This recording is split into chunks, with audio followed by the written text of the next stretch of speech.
The thing that's sort of I had mentioned that I'm going to be doing a Sega Saturn themed video series. I don't know what I'm going to call it yet. I'm still entertaining some ideas. But it's I was recently made aware that disc rot is a real thing. And I'll talk about this again when the series actually starts. But just for now, just for something to talk about, because this game doesn't have a lot going on. Disc rot, you know, they thought discs would not rot, but they do after a long enough time. And for a Sega Saturn collector like myself, you know, my games are kept in a somewhat cool and dry space. People closer to the equator, like Florida, for example, might be experiencing this sooner than I am. But disc rot is the deterioration of discs. Some of the pieces of the disc will start to deteriorate, causing data loss, which can make the game unplayable. And so I thought, you know what? I've been a Sega Saturn collector most of my life. The majority of it, certainly. And so you know what? I'm going to sit through all my Saturn games, or at least most of them. Let's do videos, because you know what? You know what doesn't? You know what won't rot after 10 to 20 years? Memories and videos. I will immortalize what I can by going through Saturn games, because there's a number of Saturn games I haven't even played that I own, because I'm a collector. And you know, I want to play through all of them. I'm going to make videos of them, immortalize them on YouTube. Maybe I'll call it like the Saturn Archives, the Sat Archives. I don't know. If you have cool ideas for a Saturn series thing, send them my way. So I'm gonna be doing that soon, before my games rot away and disappear. And this thing I've been passionately collecting for most of my life is no longer. And yeah, I'm not gonna lie, when I discovered this was a real thing, I felt depressed. I was bummed out. Like I said, I've been collecting Saturn games most of my life. That it's sad to hear that they're not a thing, that they're not permanent. So I'm gonna, maybe I'll go through the ones I really like. Maybe I'll back them up myself. Maybe I'll try to find ISOs that work, just for the sake of keeping them in some way. And of course the videos, I'll get videos done of all of them. Maybe not all, but most. Because, you know, there's like every console, there's some things not really worth playing.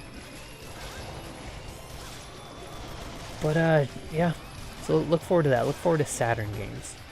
I got a lot of Saturn games to play. Maybe I'll have I'll try to get some guests, some friends of mine to join me for the multiplayer games. Maybe even for the single player games, just have a guest to talk about, you know, people, because I'm not too crazy about RPGs anymore, but there's a couple really good turn-based RPGs. So maybe I'll have like one of my boys that plays a lot of those on to just talk about it in general. You know, tackle a couple Japanese imports.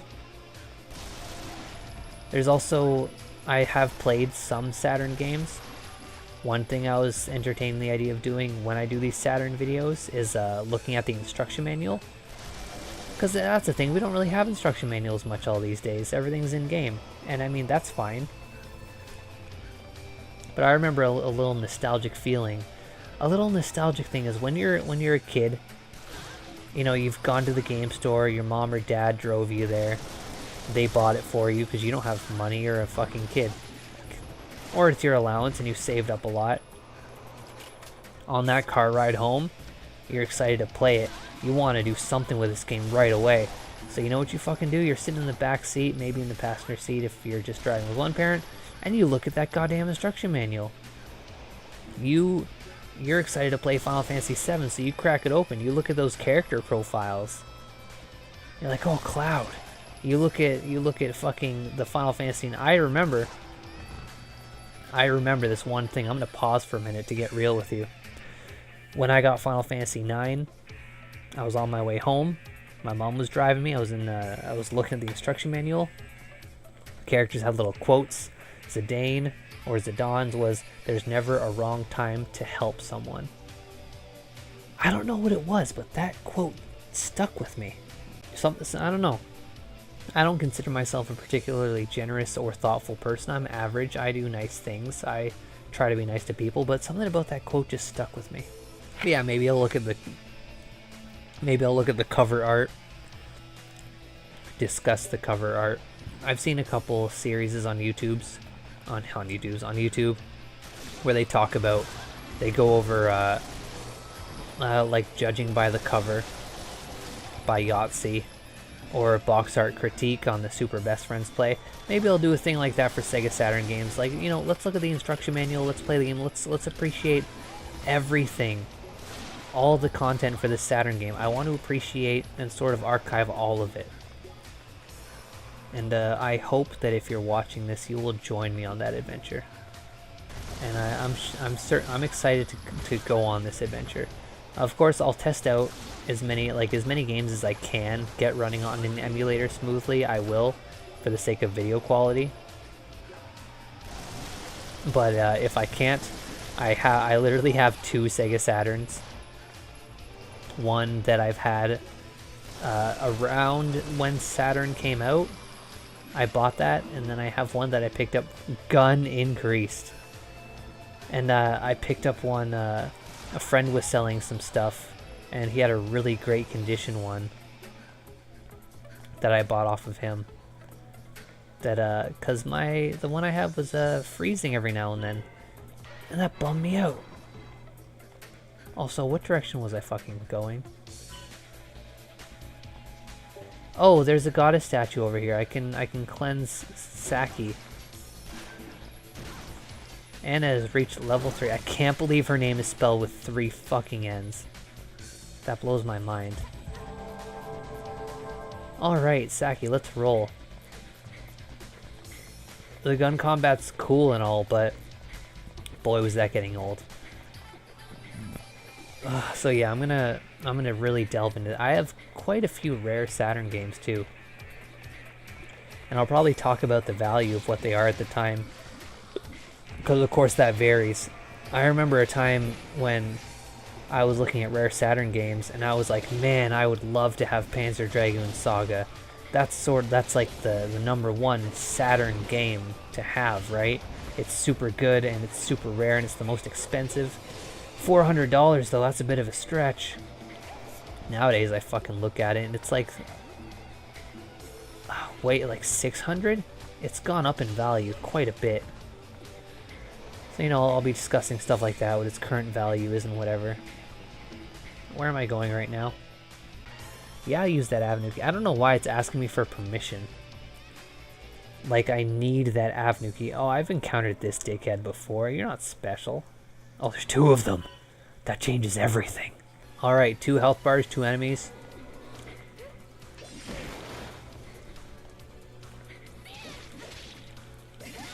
There's not a bunch of zombies around. So maybe if I just get behind this guy and unload into his butt, like before, everything will go fine. But I'm worried because there's that, piece of him falling off. Yeah, I want to get on like the opposite side of the other guy, because I don't want to be taking damage from that.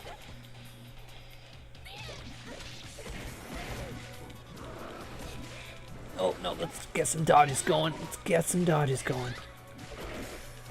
I really wish there was just a dodge dash, like out of lock-on mode. I think there was in Z2 Chaos. I keep drawing that comparison, but the thing is this game was way earlier than Z2 Chaos, and it's not really fair to make that comparison. I'm gonna go ahead and swap out. Get off the ground, let's swap out.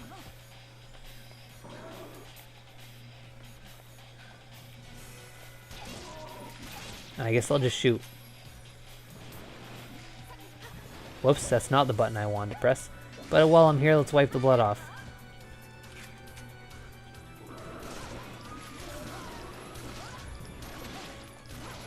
It seems to take off 1 pip each time. I guess that's fine. I just don't want to keep taking too much damage.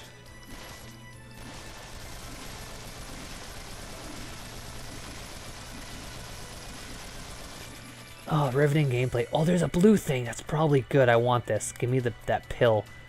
Whatever the hell it is. It increased my gun. Let's get Saki up in here.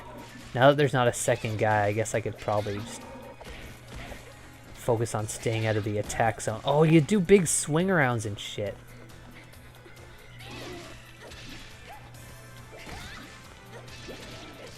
Your pieces are coming off though. They just unceremoniously disappear. Oh, your big swing didn't do a fucking thing that time. Alright, and you're done. Your shadow stay there for a little bit. Give me that pill. Reach. Okay, so instead of just spending these point gets at the end, I also get I guess just bonus points during at random times. Depending on who I'm playing as, I guess it increases a random stat. I don't super know. Yeah, my reach is up quite a bit. How much did I don't know if I've increased reach yet with her. I guess her status was also reset. I don't super know. Gun. I guess that's just... Would that be reach? Is that reach of bullets? Is that amount of bullets? Is that strength of gun? I don't know. It's just gun. You gotta give me more than that. I'm gonna put 6 in vitality and 6 in skill. Because the instruction manual doesn't fucking tell me anything about gun.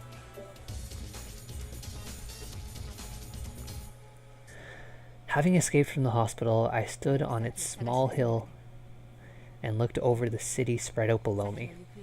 I needed to find Saki quickly, but I had no clue as to where she had been taken.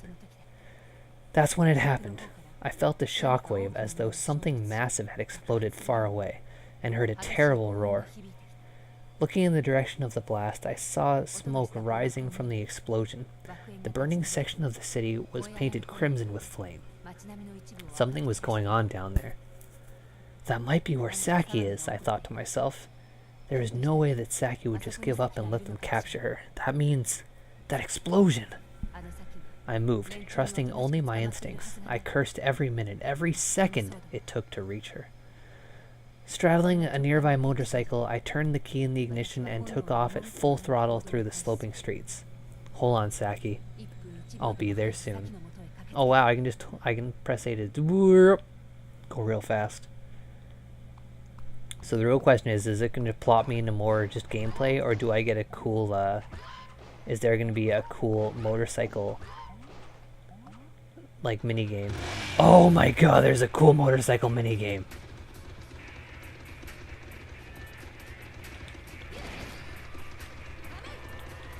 Wow, this controls awkwardly. Like, I hold the jump button to accelerate.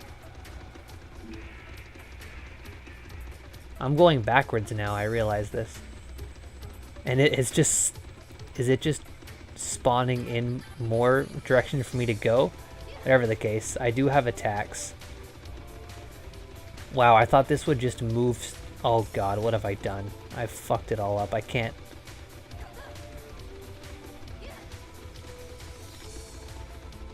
Why is it... Look at what it does. Okay, pay close attention. When I move to the left...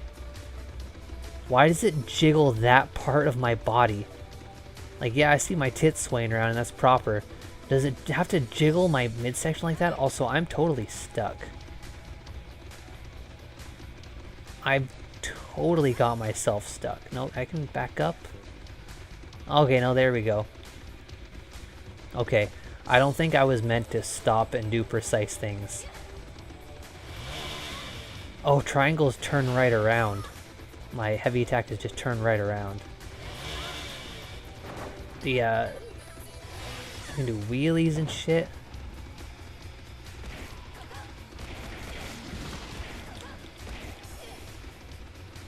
Yeah, I'm not gonna stop and actually try to fight loads of guys. Like, I'll slow down. I'll release the acceleration.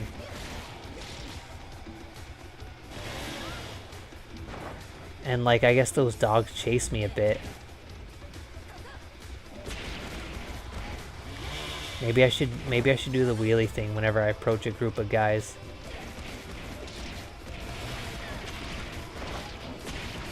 I'm taking a lot of damage from these fucking dogs. Oh, I got hit and run.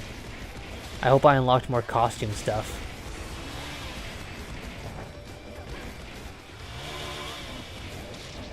Oh yeah, I guess I got turned around for a reason, so let's go back and get this crowd of Zambambos. Turn that shit back that ass up. Sure, it takes a while for that camera angle to adjust though, so I don't think I'm going to make a habit of doing that.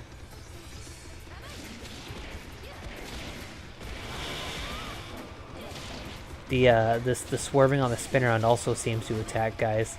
I did that by accident though, I meant to just do the wheelie thing. Like that.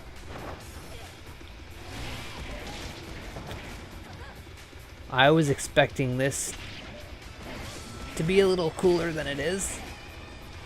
I mean, it's fine.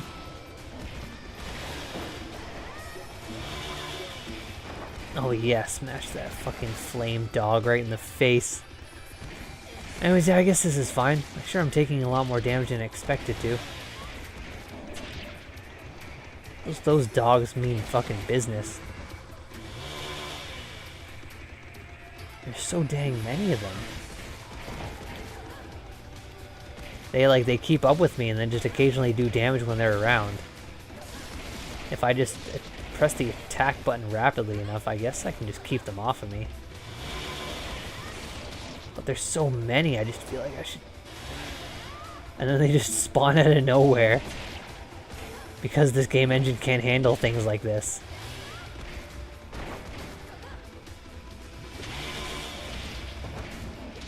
Yeah, I'm taking a lot of hits. Oh wait, there was a goal marker there. Oh, I guess once you pass that goal marker, it just takes a bit of time. I got 9 point gets. That's nice. I really want to get another skill, but like, look at how little it... see, like, that's it. 9 points and I get that far. Based on all this damage I took, I think I want like 6 more vitality. I'll put the rest in skill. I don't know what I'm even going to get when I reach one of those bars. And that was an entire chapter. Alright, I got the hit and run quest level clear. Anna's eye color brown and lip color rose obtained. I don't really give a shit about Anna because her name is spelled with 3 N's and that's absurd. Alright, so this new level, this new chapter, it has both of the characters. We're going to reunite. Maybe Anna will be a third character, a third wheel, but a third wheel and a tricycle perhaps. And we are meeting a new foe, so that's exciting. Oh, I guess I do get to pick all 3. Oh no, I got to pick a secondary. I didn't want Anna as a secondary. Saki, I'm so glad you're safe. You too, sis. So, Saki, who's this with you? This is the one who saved me from them. Her name is... Anna. Nice to meet you, Aya. Thank you for saving my sister. But why would you risk something so dangerous? You seem to know our names, too. And why is your name spelled with 3 fucking N's? Sis? You have your suspicions, I understand. There's no need to worry. You sisters are quite famous. Famous? Among who? The ZPF Corps. The what? A special unit created to deal with zombies. We know of your activities during the previous incident involving the undead, and all about Reiko, that agent from the organization. I see. You're really on the ball though, aren't you? You've mobilized pretty quickly. Only because I am acting alone rather than with my unit. I was able to save Saki because I was following the movements of a certain organization. What is it, Anna? Ah! Looks like we've got company. Anna, I'd like to talk with you some more. Indeed. Let's pick this up again later. I'm totally going to restart this level though, because I don't want Anna as my secondary. I mean, it's fine, but I don't really want to do the shooter thing. Alright, not only have I made sure Saki was here, but I picked her as the main, and the older sister as the backup. So things are gonna be a-okay.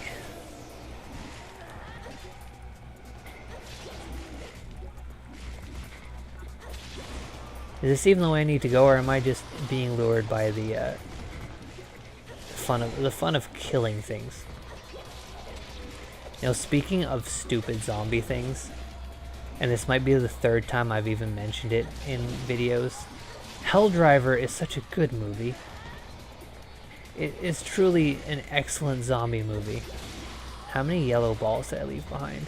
Quite a few, and a big green ball too. Such a pain that those aren't just picked up right away.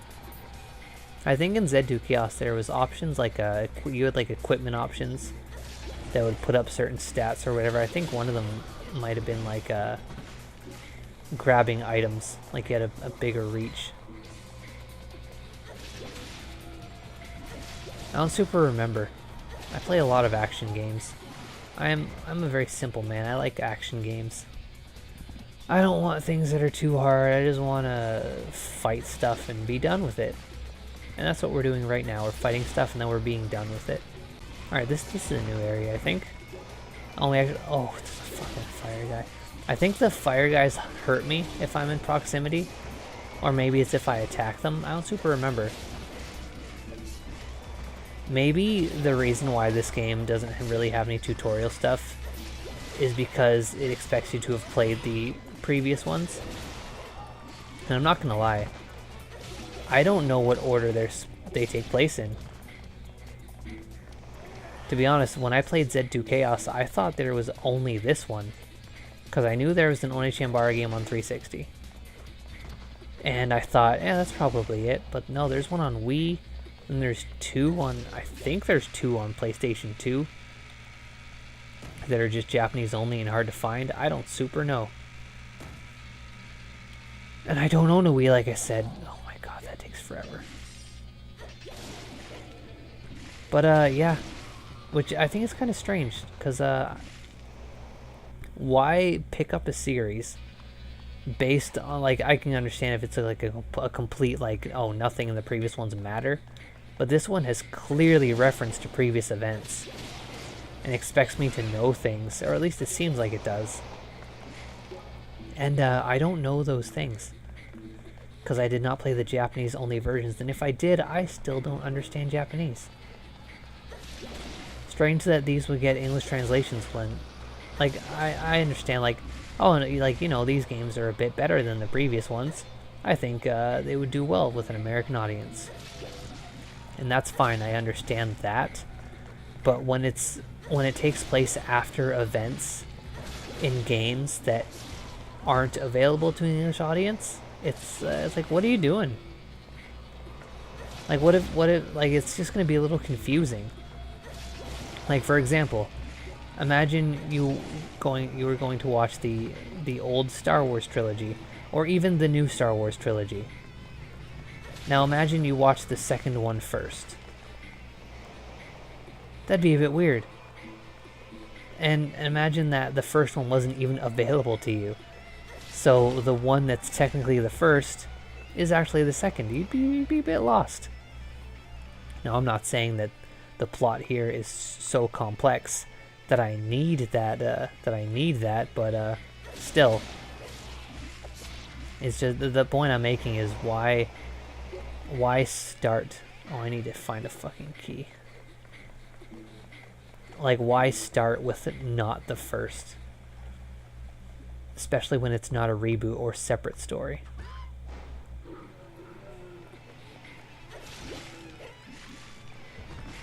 Like, I remember Senran Kagura, I think, begins on Nintendo DS. I never played the DS games.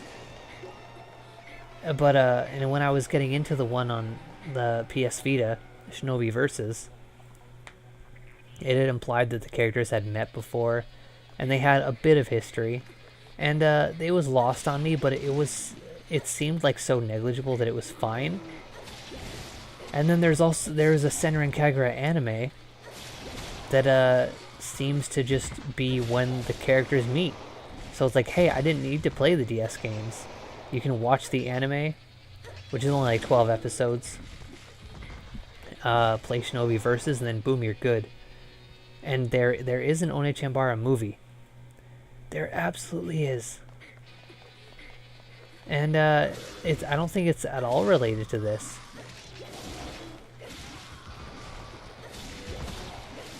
I think it might just be based on the characters sort of related to this. I watched it and it's you really don't need to. The last fight scene is pretty cool.